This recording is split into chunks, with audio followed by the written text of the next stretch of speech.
Bali ito, unti-unti na inaayos ni Kuya. Pero nung una natin dito halos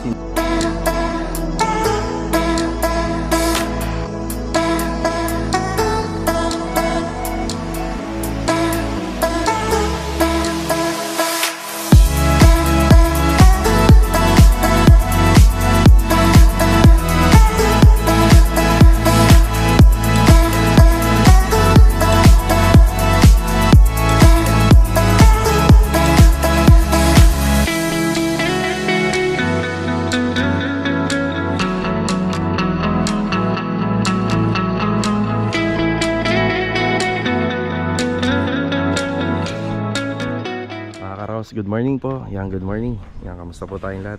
Ito, welcome back po muli dito sa aming channel. Yan, nandito tayo sa phase 5 ngayon. Good morning nga po pala sa lahat ng aming kliyente.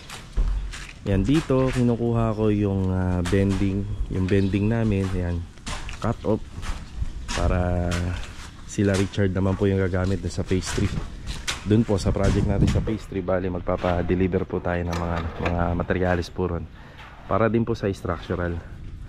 So ito, nauna lang po to sa mga ongoing project natin. So ang binibuild po natin dito is yung front and back extension. Then proposed structural natin is for second floor yan balang araw. Okay, yan, good morning sa ating mga kasama. Yan, nandito rin si Bilo, good morning sa kanya. Yan. Bali nakapagbuo sila ng puting dito. Ang second option na namin dito, pwede na po tayo mag-asintada rito. Pero bago po yun, inayos muna natin lahat ng lining. So sa water line and sa floor drainage. Tapos yung mga poste, may mga pailaw po to. Yan, pinutol na namin yung connectivity rito dahil yung floor drainage po dito, diyan po natin nilalagay yung connectivity dito sa floor drain, sa existing na line nya. Tapos dito naman, nakapagbakal na tayo sa flooring, gravel bedding, okay na. Ito yung tinutukoy ko sa linya po ng tubig. Yan, may abang na po tayo papunta rito sa second floor. Yan, dyan na po natin nilagay sa may poste. Yung sa cut spacing natin, okay na rin. Okay na rin po sa tubig at saka sa floor drain. Yan, bali umpisa na, maglalagay na po sila ng buhos para dito sa ating flooring. Yan, interior, naka-interior na extension. Ang buhos muna. Hindi barado, sir? Ano, ayos? Hindi barado? Okay naman. Na-testing na nila to. Yung bago nga po pala binuhusan yung ito, na semento, yung ating concrete flooring. Nagsaboy muna kami dyan ng sulig ng soil guard. Ayan yung bote na nandun. Yan, ayos naman yung connectivity ng floor drain. So dyan tayo umaasa sa linya. Pag maganda yung linya, maganda rin yung flow ng sasaluhin na tubig nitong extension na ginagawa natin. Okay, tayo sana phase 3, ihatid muna natin ito ibang mga gamit. Tara.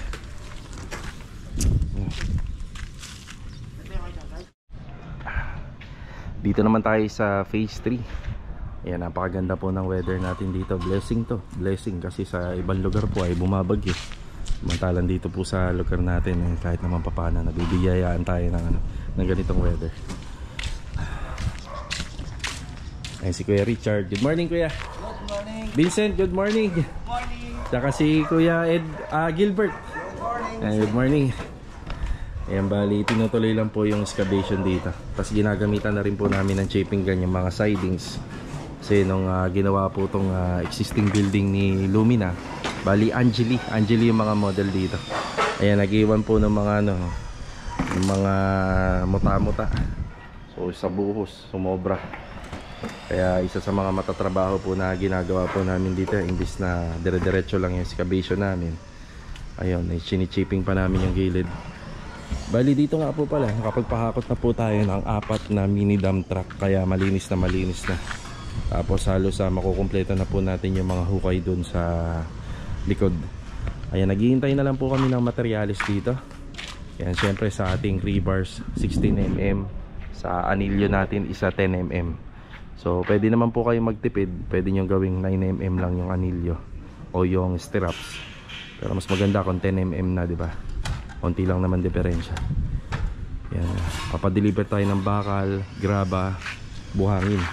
Sa graba, buhangin, pinalilinis ko na to kay Vincent kasi dito muna natin ilalagay yung yung buhangin at saka yung graba. Diyan muna. Pinalilinis muna natin. Yan. Tapos magpo-provide tayo ng walis tingting dito. Yan, medyo kumakalat po yung harapan ng bahay dahil sa lupa.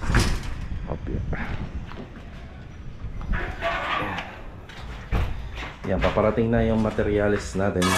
Tapos ito nga po palang TNB. Kadalasan ang ginagawa namin yung poste dikit dito. So adjust kami ng 30 cm kasi palalakihin po ng bahagya to. Yan, palalakihin natin ng bahagya itong TNB as a request ni client owner para magkaroon ng shower enclosure sa loob. So ilang butas na yung nagagawa namin dito? 1, 2, 3, 4, 5. Ayun yung pang-6 at saka 7. Yun na nga lang, yun na lang ang hinihintay. Tapos ito, always may chipping gun tayo. Kita nyo naman. Yan, nililinis pa po namin yan, yung gilid. Yan, para makuha lang po natin yung skwala ng ating structural. Ayun, laki rin. Laki pa ng mga titibagin dito. Ay, grabe. Sumobra. Sumobra po yung sa buhos nito. Nag-iwan po siya ng ganyan sa gilid.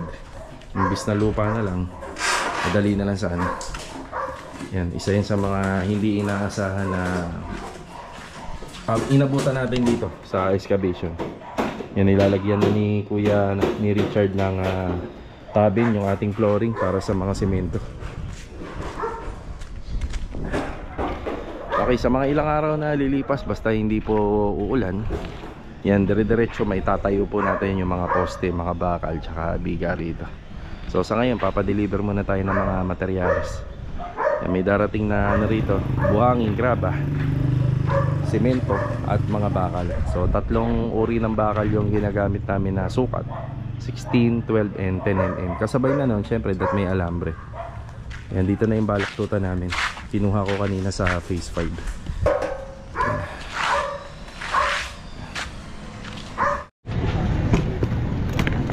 Sa hardware tayo. Binilang ko na po ng cut-off disc yung natin, yung cut-off. Yan, dalawa. Saka bumili na tayo walis tingting. Babalik tayo dun sa ginagawa nila Kuya Richard. Tara.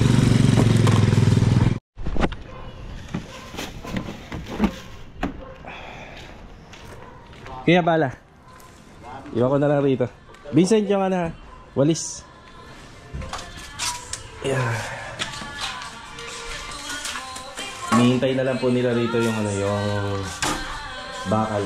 Grabe yung puting po.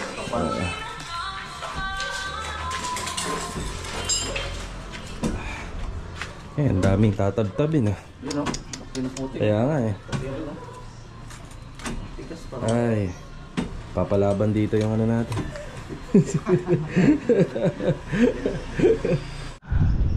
Okay naman na tayo rito. Bali, mamaya babalik tayo rito. Double check natin yung mga delivery natin. Hindi muna tayo nagpa-deliver ng hollow blocks. So sa hollow blocks hindi muna. Ano muna tayo? Puro sa mga pang foundation. Ayan, tagal lang natin. Tagal lang ng delivery. Pero mamaya nandito na yun. Dito tayo sa Anyana. Good morning kila sir and kila ma'am. Good morning po sa inyo. Okay, ayan o. So update. Ito yung mga kasama natin. Si Rusty, tama ba? Rusty? Si Marvin. Good morning, bro. Ayan, good morning. Master Joe, good morning. Ayan, mga nahukay nila kahapon. Ay, lumabas din na tubo, no? Mga ano yan? Mga floor drainage niya. Palabas. Palabas galing sa mga catch basin. Saka Poso Negro. sa Poso Negro. Ayan, 1.2 by 1.2. Tapos dito may itinayo na isang poste. Kuya ba, ilan nga yung poste natin dyan? 20, ilan yan? 15 by 35. Yan, 15 by 35. Ayan, 15 by 35. Tapos sa biga natin papunta dun sa extension. Ayan, nakakonekta na rito. Yan, nakapagbaba na rin sila ng parilya, dalawa. Tapos spacer yan, meron pa rin. Kompleto yan. Yan, binubuhusan na nila yung isang poste natin dito sa likod. Additional to, bali wala to sa plano pero naglagay po kami. Sandy, good morning. Louie, tsaka si Adonis, good morning. Good morning. Yan. Napaka-good ng morning natin dito. Ang hangin, no? Sarap dito, no? Dito na lang tayo, no, Louie? Si Louie. Dito lang tayo, libre pa. Oh, libre pagkain. Okay. May mga kailangan na rito. Ayan, nilista na po natin. Napakadami. So, preparasyon na materyales para rito sa gagawin nating slab. Bali, concrete nail, common nail, coco lumbers, 2x3x12 by 2x12 din, bistayan at saka graba. Tsaka pupunta rin kami ni Missy. Sasama namin yung hakot pa ng back dun sa, sa opisina. Sasama namin sa pagkuha ng gate pass. Ayan. Anong ulam nila? Gatang manok na may gulay. Oh, gatang manok. Ayan, gulay, no? Gulay naman. Ay siya. Oh, gulay. Sarap. Ay, nagsaing na. Nagsaing na po sila. Ayan, dami nating gamit dito. Yung mga semento nga po pala kahapon na kulang pa. Ayan, nakompleto na. Sa pamorma po, hindi na muna kami umorder. Okay na muna itong mga pinulik board dito. Saka na tayo magdadagdag kapag kakailangan. Sa buhangin, hindi na muna. Sa graba yan, wala na. Halos pa sa na. Saktuhan lang naman tayo. Ayaw natin na matambakan dito. Doon ng baka magkaroon tayo ng violation. Ito nga, medyo sumusobra na. Sobra na sa sidewalk.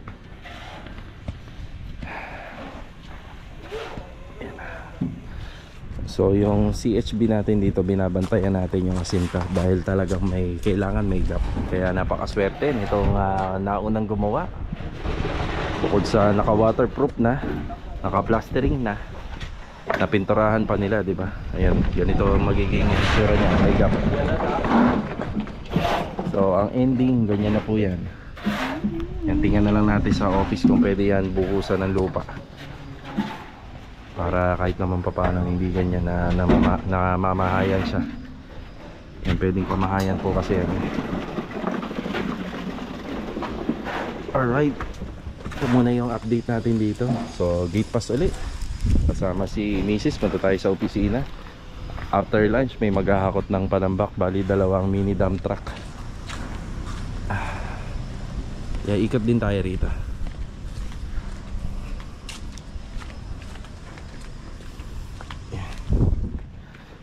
Ayan na yung naasintadahan nila. Tapos napostehan kahapon. Pwede na pala tayo mag-schedule ng plastering dito. Diba? Plastering, then roofing, framing. Let's go. Yan, sa office tayo. Okay na? Yan, permado na. Yan. Kinausap na lang po natin yung hardware na make sure na lahat ng delivery natin ngayon na nakasulat sa gate pass ay may di-deliver nila ngayong araw. Pati rin sa maghahakot ng panambak. Bali sa maghahakot ng panambak, ayan na nakalagay na 2 mini dump truck. Tara, break time na rin naman eh. Yan, baka dito na kami sa labas ni Mrs. mananangalian. Oo ba? Tara. Okay, pagas muna tayo. Papunta nga pala kami ni Mrs. sa Tion Paul. Merong mga shower set doon na pina-reserve natin para sa mga ongoing project natin dito sa Lumina. Yan, pipick upin lang po natin. Papagas muna tayo.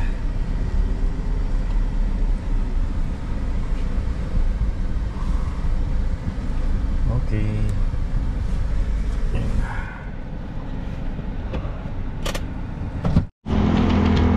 Boss, thank you. Okay na po yun. Thank you, thank you. Dito na tayo sa Tion Paul. Bumili ako ng 3 shower set para sa mga future na project natin. Bale, ito rin yung mga ikinabit natin dun sa ibang mga night turnover natin na row house at saka yung up and down na unit. So, ito yun. So, bumili na ako ng 3. Lagi kasi nagkakaubusan. Okay. Thank you, thank you. Tara. Bumili na rin kami ni Mrs. ng tiles para doon sa project natin sa phase 5.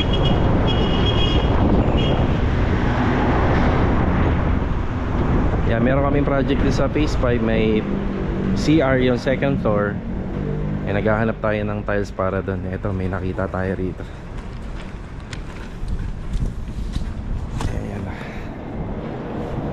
So ganito siya.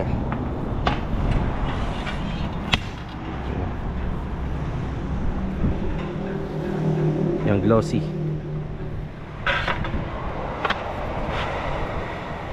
Ganda. Ilalagay lang po natin yan sa mga wall. Medyo malaki yung CR na ginawa natin doon. Bili tayo kahit 35 pieces. Name mo po, sir? Lee na lang po, Lee. L-E-E. Yan.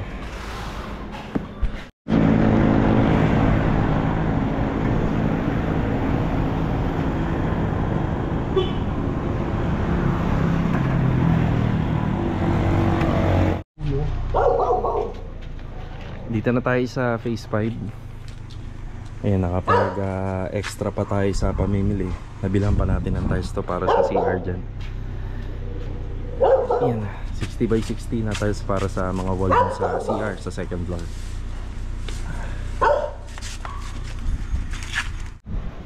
Sa phase 5 pa rin tayo. Ngayon ko pa lang na ano si Kuya Dindo. Kuya Dindo, magandang hapon. Hoy, magandang hapon. Ayan. Kuya Dindo, explain niya natin, hindi naman sa atin yung project na yan. Hindi naman yan yung, bakit yan ang tinitira natin? Kailangan natin gawin to kasi ano. Yung pader na yon, kailangan natin isama sa ano. Titiktikin natin, sir. Titiktikan ko para hindi pumasok yung tubig. Pumapasok kasi dun eh. Pag hindi natin tinalabaho to, Apektado yung gawa natin. Apektado yung gawa natin. Ayan.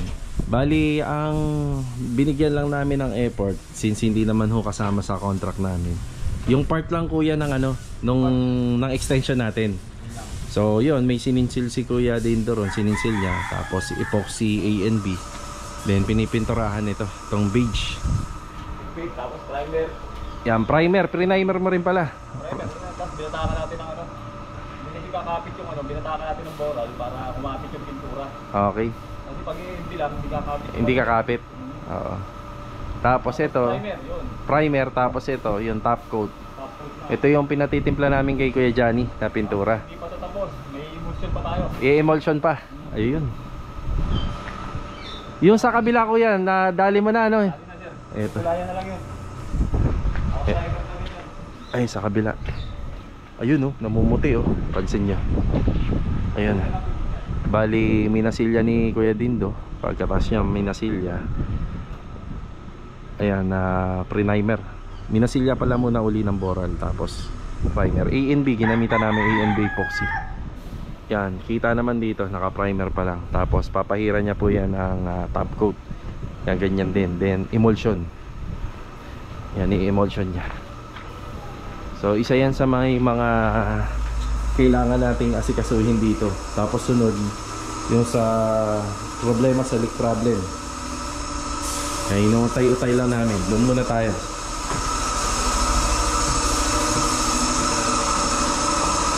Ganda nga po kuya.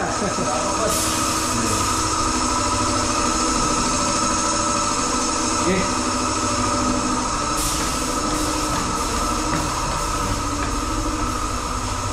Kapag hindi kasi natin ginanamot yung mga pader sa likod, lolobo yung mga pintura na yan yung ginawa natin dyan. Yan, ganun din dito. Kapag hindi natin na inayos, ay emulsion na yung kasunod nito.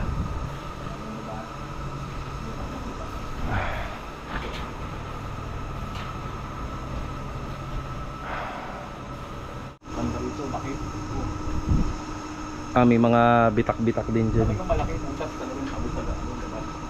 Sa loob pala. Bali, ito, unti-unti na inayos ni Kuya Dindo yung problema sa pader dito.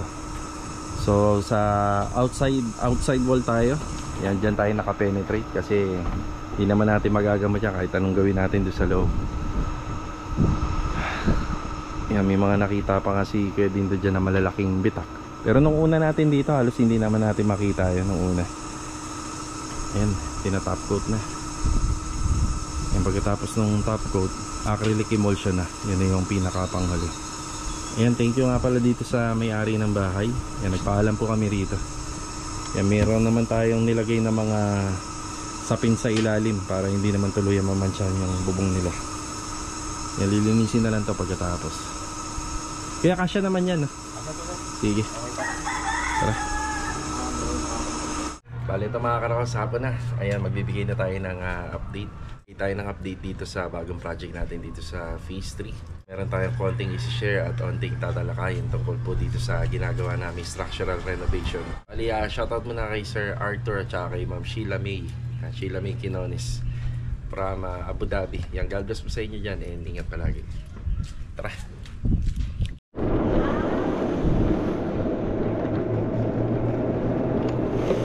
Yun oh, dumating na yung mga bakal natin ha. Kaya kompleto na ba? 16? Yan, sige. Yan, may mga bakal na po tayo rito. Tapos sa buhangin, andito. Medyo sumobra sila. Sana kahit hanggang dito lang sana. Mahirap na kasing dakutin yan kapag nandun. Mahirap nang palahin. Dahil lang mapapala mo dyan, mga damo na. So hindi mo masyado masisimot. Yan.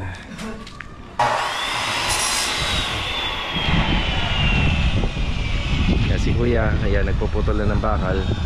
Ito na yung ating mga stirrups na gagamitin sa mga poste. So 10mm yung ating mga pang-anilyo. Tapos may 12mm na rito at saka 16mm.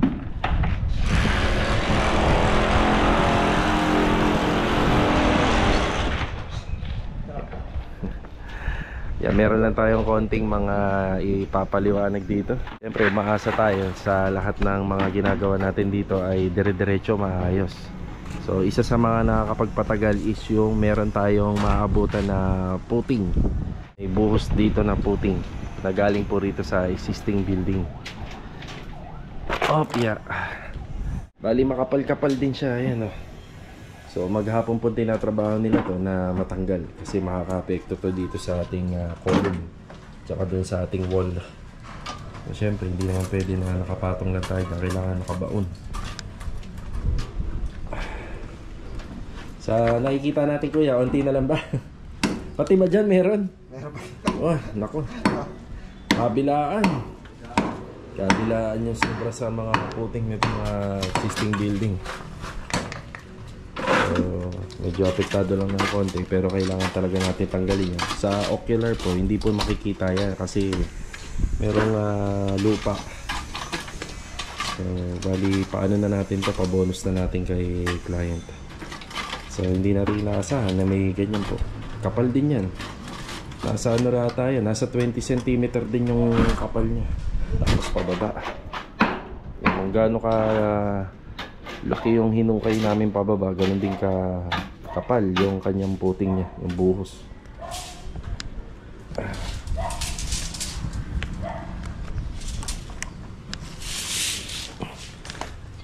Yan, may mga simento na rin, konti pa lang. Tapos sa alambre, yan pa lang yung dumating. Kailangan po kasi yan yung mga gilid-gilid masaid natin, as in walang nakausli. Kailangan pantay lahat.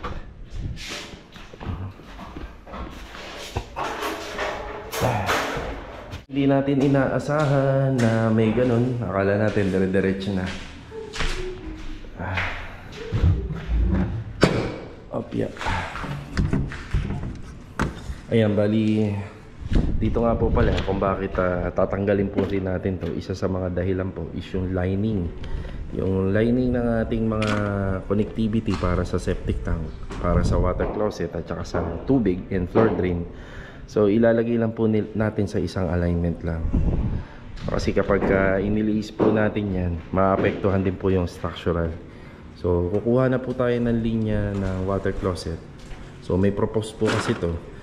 So kukuha tayo ng linya sa baba, papunta po rito. Kung ano yung linya doon, yun na rin yung magiging linya rito.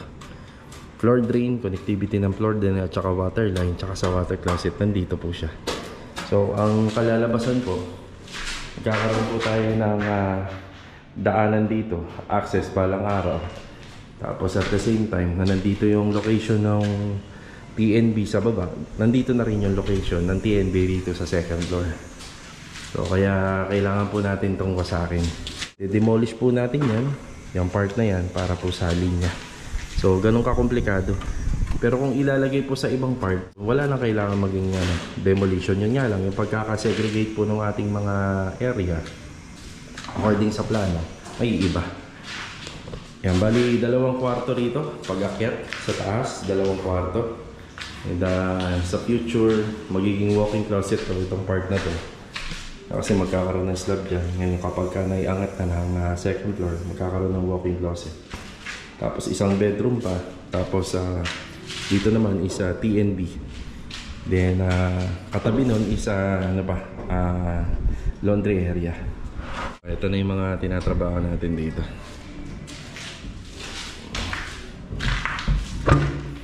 Yan na. Mga konting sinsilan na lang po ito.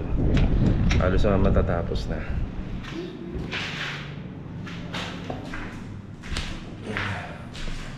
Yan, tiles. Titibagin pa po yan. Tatanggalin pa natin. Pati yun dito. Yan, matitibag pa ito.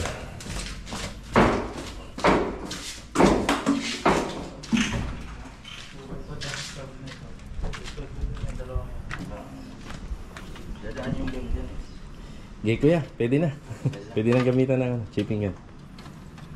Ayan. 2 po yung chipping gun namin. Yan, palitan na lang kung sino yung iinit. Pagpapahinga.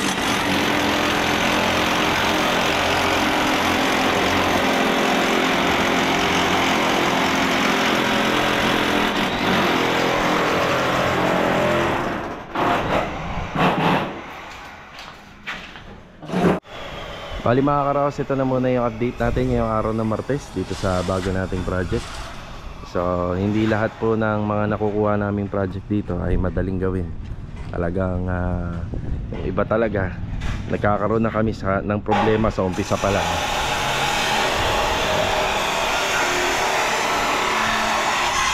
Ayan, kagaya nito, diba?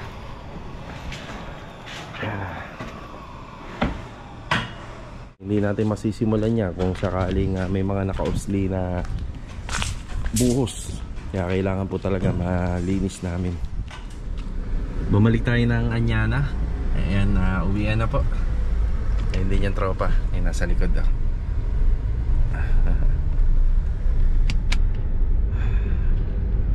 Hapon na, uwian na uli. Sarap dito tayo. Kaya nga eh.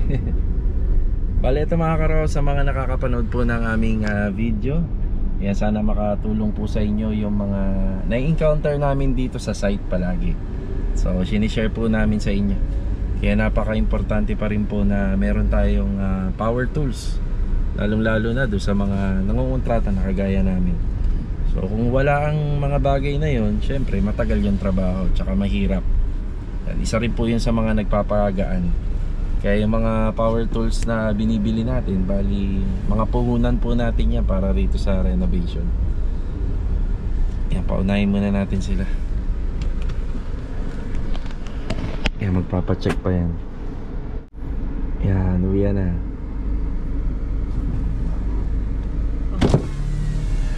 Uwi na.